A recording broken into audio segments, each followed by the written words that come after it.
Hey everyone, I'm here to talk about the unit circle today. I've seen a lot of videos about how to create the unit circle or just be able to write down the unit circle, but there weren't a whole lot that I could find on how to actually use the unit circle and some other concepts related to that. So we may talk about the setup of the unit circle a little bit, but um, there'll also be quite a bit on just how to use the unit circle. Before we get too far into it, let's go ahead and go through a few definitions. One of them is just what is the unit circle? So the unit circle is a circle centered at the origin. It's got a radius 1. The equation of that circle is x squared plus y squared equals 1. So that will be important a little bit later on when we get to some other things. Also, there's this thing called the terminal point. Basically, that would be this point right here, that blue dot. That would be the terminal point. That's just wherever you end your arc that you're traveling around the unit circle. So you always start over here on the right at this blue dot on the x-axis. You start there. You travel around, and when you finally get to where you want to stop, that is your angle, or in this case, your arc. So arcs and angles are actually going to be the same for the unit circle.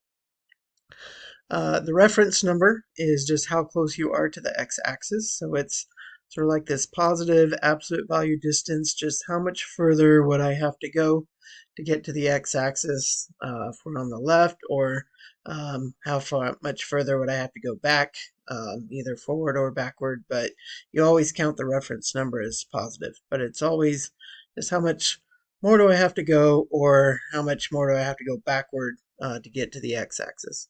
And the last thing we'll mention is that this arc length formula, the S is r theta, you should have already seen before. Uh, that is just the arc length if you measure your angle in radians. And as long as you're in radians, that holds. So we're going to be doing a lot of stuff with radians for the unit circle. And you can also label it in degrees. Some things will still work, but it's going to be a little more intuitive in radians. And then S equals theta, right? So if R is 1, unit circle radius is 1, that just means our arc is actually equal to our theta value. Again, if you're in radians. So a lot of times when they talk about the arc traveling around, they're also meaning the angle matches up with the angle that goes around for radians. So a lot of times you'll also see this variable t for the arc. So a lot of times they'll be doing sine of t, cosine t, things like that. It's the same as theta for the angle, so t's, thetas, either one is fine. So right here we're going to be taking a look at filling in a few of these guys, and I just want to take a little bit of time to do that because I think sometimes people don't realize really how the numbers or the angles around the unit circle get made. It's basically just taking a number line and then wrapping it into a circle. So right here I have basically looks like 3 subdivisions between 0 and pi. So that would mean this is third of the way. So this is like a pi over 3. This would be a 2 pi over 3.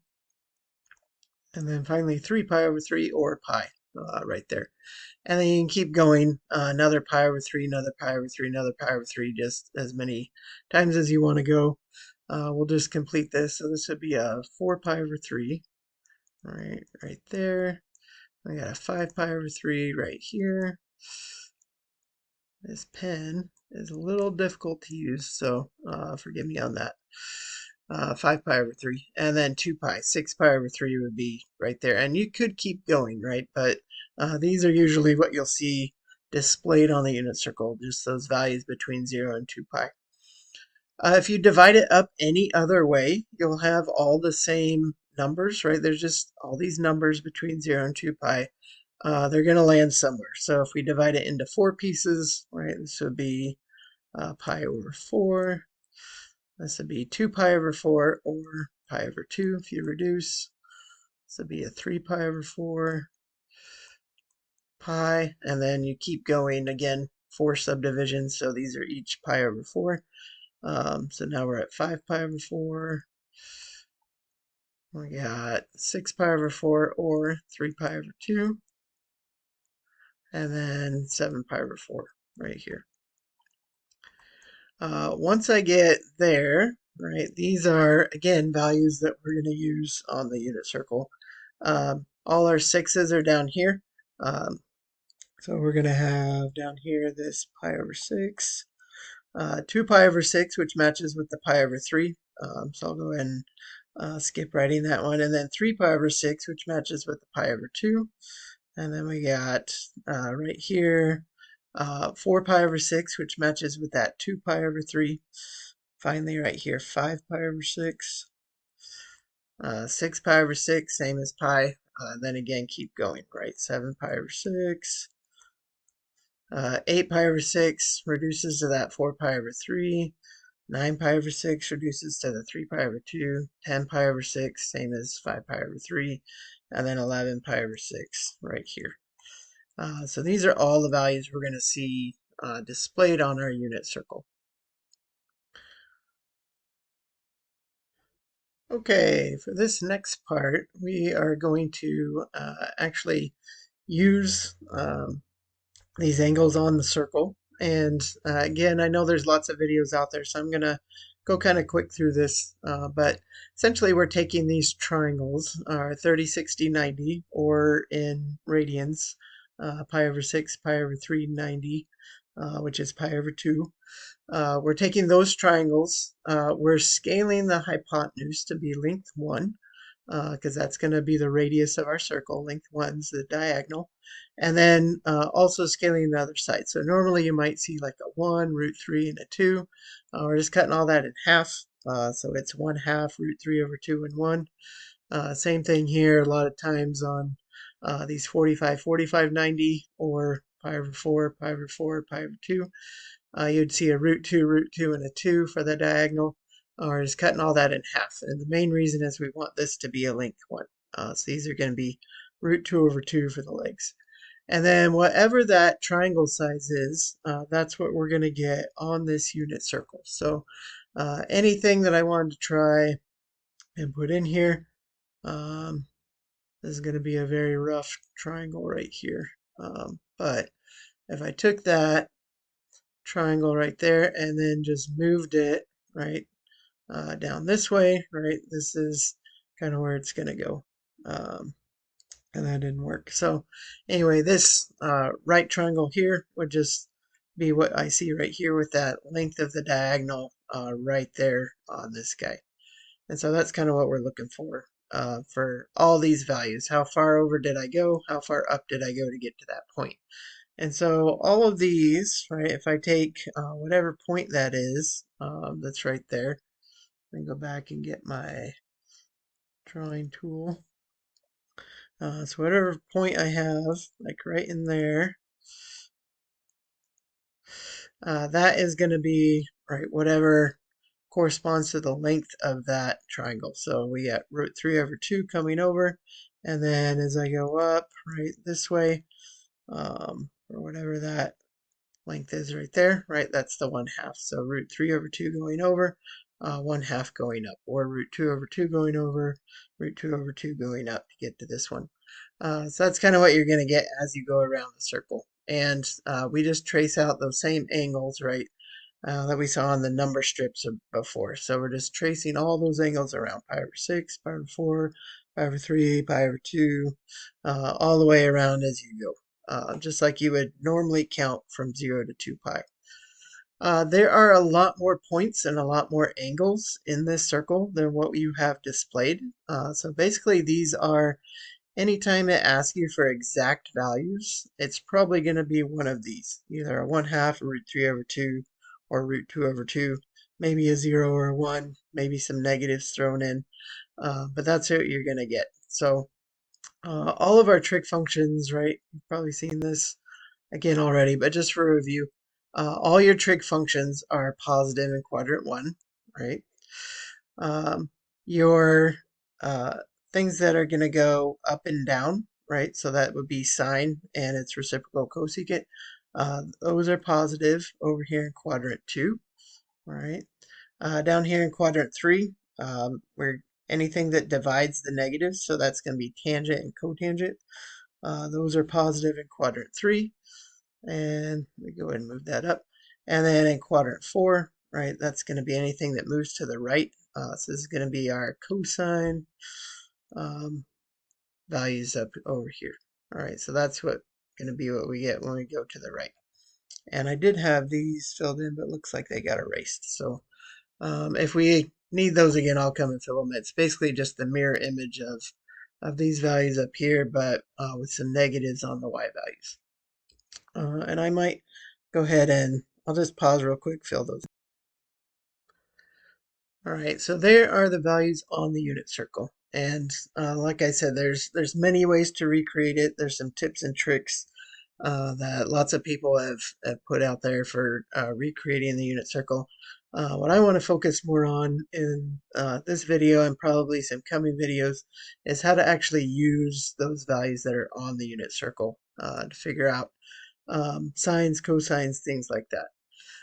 One of the first things that I'll mention is that if I had any point, say on this unit circle, maybe we'll just pick this one right here. I could call that point, right, XY, right? Even if it wasn't there, right, it could be somewhere else, maybe close to it, but not exactly on it. I would go over X, up Y, get to any coordinate on this circle. And Pythagorean theorem, right, says that if I took the leg of this triangle and then the leg of that other side of the triangle, square those, add them up, I get the hypotenuse squared, right? So in this circle, right, we get a x squared plus y squared equals a 1 squared, which is just 1, right? So that's what we get for that. What we also get is that sine, right, is the opposite over the hypotenuse. So the opposite is this y value, whatever it is, right? So we would say our sine of theta or t or whatever angle we're putting in there is our opposite, right? In this case, y over hypotenuse 1. Well, y over 1, that's just y. So sine value is going to be the y value. Cosine, right? Cosine of theta, as long as theta, right, is my angle, right, that we're traveling around from here to here, cosine theta is going to be the x value over that hypotenuse 1, right? So x over 1, adjacent over hypotenuse, right? X is the adjacent, right? It's running down here next to the angle. That is going to be x over 1, which simplifies to x. Right, so these are two of our main definitions of why the unit circle is actually somewhat useful, is that the x values are all equal to the cosine.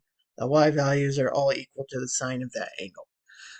If we go one step further, right, tangent is opposite over adjacent. So tangent of theta is equal to my y over x, right, which a lot of times I like to think of as slope, right, change in y over change in x. So the slope of these lines, that's going to be our tangent, our y over x. And so, and you can flip these around, right, switch the, instead of y over 1, have a 1 over y, or instead of x over 1, have a 1 over x, right, if you want cosecant or secant or x over y for cotangent.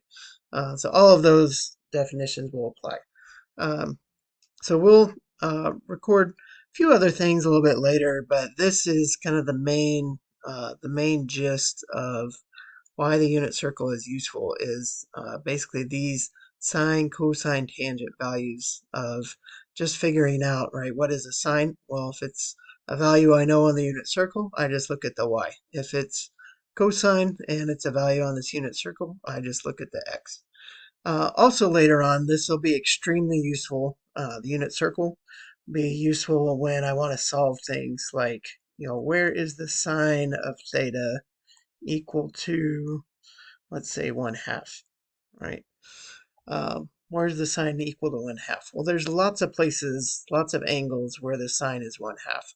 Two of them are on the unit circle, right? So again, we're looking at y values. So that would be right here and right here, right? Those have a y value of 1/2. So I would say pi over 6, 5 pi over 6, those are two angles where the sine is 1/2. There's lots more, right? If I keep going around and around, there's lots more angles. But when we get to solving equations, this is kind of the first place you start is where are two of my angles that I get, and then I go from there with some other things. So that'll come a little bit later in the class after we've gone through unit circle, graphing, a few other things, actually solving trig equations. And this will be a very useful tool when we get to there. So um, I do recommend that you memorize this. Really memorize first quadrant, right, and then just be able to write all the rest of them down. But the more you know this, the easier it's going to be in Chapter 7 when we get to solving equations with trig functions. So I'm going to go ahead and stop this video for now. We'll have a few others on actually using the unit circle that are coming up. But this is basically just the reason why it's useful. Are some things we'll see now with these guys, and then some things we'll see later, which are solving equations. All right, that's it for now.